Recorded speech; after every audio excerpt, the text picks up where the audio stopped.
most people don't change until they hit rock bottom. And so if you're trying to save someone as a rock that's dropping, don't let them hit it. Let them experience it, because that's the only way they're going to change. They have to feel enough pain to change. It was the same way with me. The reason why I don't do drugs or alcohol or any substances, I don't numb myself anymore, it's because I had that rock bottom moment 6, 7 months ago in Rio de Janeiro, Brazil. I was partying a lot, going out, doing a lot of stupid stuff, and I felt empty.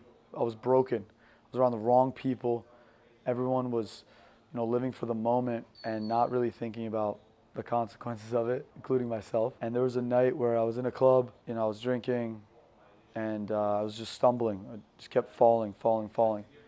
And I think it was a metaphor for me that I was falling.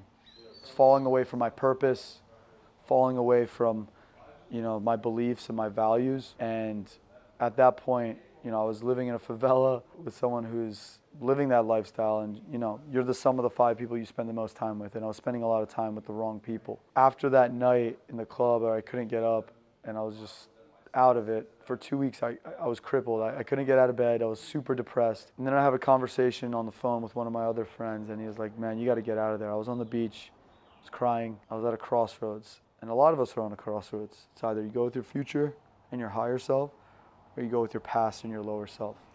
And it's your decision to take whichever route you decide to go down. In that moment, I knew that I was going to go for my future higher self. So I booked the plane ticket out of there. It took me 3 months to recover from that. There's a lot of consequences to living in the moment. When you do drugs, alcohol, whatever it is, there's a yoga concept where, and it's a practice, it's like you borrow from your future self. And so whatever feels so amazing, blissed out, ecstatic in the moment, typically takes away from your future self and that future feeling that you could have.